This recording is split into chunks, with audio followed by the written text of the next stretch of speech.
یہ کہانی ایک چھوٹے سے گاؤں کی ہے جو سرسبز پہاڑیوں کے درمیان بسا ہوا تھا۔ اس گاؤں میں ایک خوبصورت لڑکی رہتی تھی جس کا نام صوفیہ تھا۔ اس کے لمبے گھنگھریالے بھورے بال اور سبز آنکھیں تھیں جو سورج کی روشنی میں زمرد کی طرح چمکتی تھی۔ صوفیہ کی مسکراہٹ کسی بھی جگہ کو روشن کر سکتی تھی اور اس کی ہنسی گاؤں کے لوگوں کے لیے ایک میٹھا نغمہ تھی۔ صوفیہ کے والد ایک نرم دل اور شفیق انسان تھے۔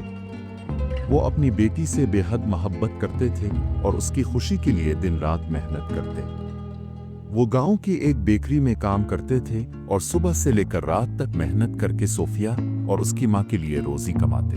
بدقسمتی سے جب صوفیہ بہت چھوٹی تھی، اس کی ماں ایک بیماری کے باعث دنیا سے رخصت ہو گئی۔ یوں صرف اس کے والد ہی اس کی دنیا کا واحد سہارا بن گئے۔ وقت گزرتا گیا اور باپ بیٹی کے درمیان محبت اور مضبوط ہوتی گئی۔ دونوں کو قدرت سے بہت محبت تھی اور وہ اکثر گاؤں کے پاس کھیتوں اور جنگلوں میں چہل قدمی کرتے۔ وہ زندگی کے خواب اور امیدیں بانٹتے۔ اس کے والد اکثر صوفیہ کو کہانیاں سناتے جن میں زندگی کے سبق پوشیدہ ہوتے۔ صوفیہ ان کہانیوں کو سن کر ہمیشہ مسکرا دیتی۔ لیکن ایک دن ایک ایسا واقعہ پیش آیا جس نے صوفیہ کی زندگی کو مکمل طور پر بدل دیا۔ بیکری میں کام کرتے ہوئے اس کے والد ایک حادثے کا شکار ہو گئے۔ وہ شدید زخمی ہو گئے اور ان کی حالت دن بہ دن خراب ہونے لگی۔ صوفیہ نے دن رات ان کی دیکھ بھال کی، ہر وقت ان کے پاس رہتی۔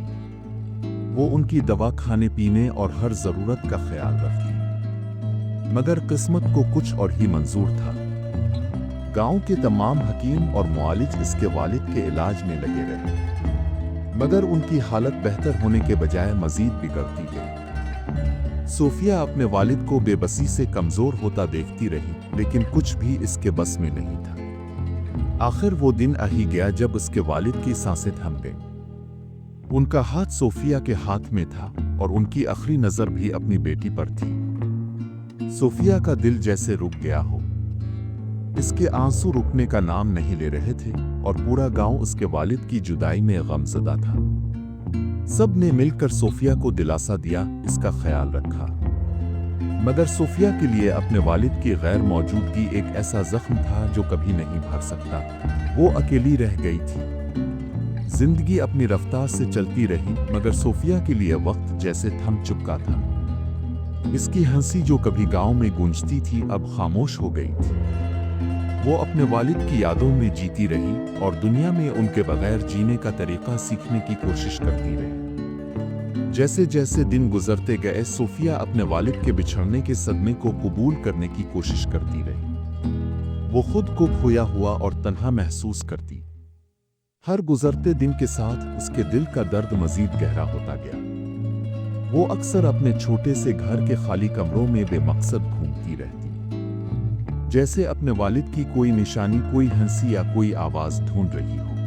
ایک دن جب وہ اپنے گھر کی پرانی چیزوں کو دیکھ رہی تھی، اسے ایک چھوٹی سی ڈائری ملی۔ یہ اس کے والد کی ڈائری تھی۔ جیسے ہی اس نے پہلی بار اسے کھولا، اندر لکھے الفاظ نے اس کا دل چھو لیا۔ زندگی ہمیں آزمائشوں میں ڈالتی ہے، مگر یاد رکھو بیٹی، ہر اندھیرے کے بعد روشنی ضرور آتی ہے۔ اگر کبھی خود کو اکیلا محسوس کرو تو جان لینا کہ میرا سایہ ہمیشہ تمہارے ساتھ ہے۔ صوفیہ کے آنسو اس کے گالوں پر بہنے لگے، مگر اس بار ان میں صرف غم نہیں، ایک عجیب سا سکون بھی تھا۔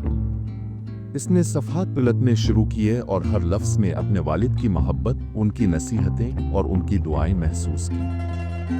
جب تمہیں لگے کہ دنیا خالی ہو گئی ہے تو یاد رکھو کہ تمہارے اندر ایک روشنی ہے جو کبھی بجھ نہیں سکتی۔ بس اس روشنی کو پہچانو اور دنیا کو دکھاؤ کہ تم احمد کی بیٹی ہو۔ یہ الفاظ پڑھ کر صوفیہ کو لگا جیسے اس کے والد آج بھی اس کے ساتھ ہیں۔ اس نے اپنے والد کے خوابوں کو پورا کرنے کا فیصلہ کیا۔ اس نے بیکری میں جا کر کام سیکھنا شروع کر دیا، جہاں اس کے والد نے اپنی زندگی کا زیادہ تر وقت گزارا تھا۔ آہستہ آہستہ صوفیہ نے اپنی زندگی کو ایک نئے مقصد کے ساتھ جینا شروع کیا۔ اس نے گاؤں کے بچوں کو پڑھانے اور ان کی مدد کرنے کا بھی بیڑا اٹھایا، کیونکہ اس کے والد ہمیشہ کہتے تھے، کسی کے چہرے پر مسکراہٹ لانا سب سے بڑی نیکی ہے۔ آج گاؤں کی وہی صوفیہ جو اپنے والد کی جدائی میں ٹوٹ چکی تھی، ایک نئی امید کے ساتھ زندگی گزار رہی تھی۔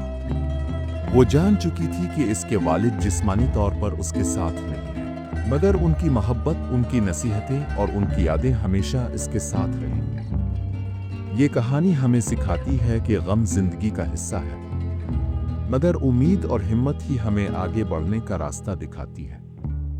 جب زندگی اندھیروں میں دھکیل دے تو اپنے اندر کی روشنی تلاش کرو، کیونکہ جو بچھڑ جاتے ہیں وہ ہمیشہ اپنی محبت کی صورت میں ہمارے دلوں میں زندہ رہتے ہیں۔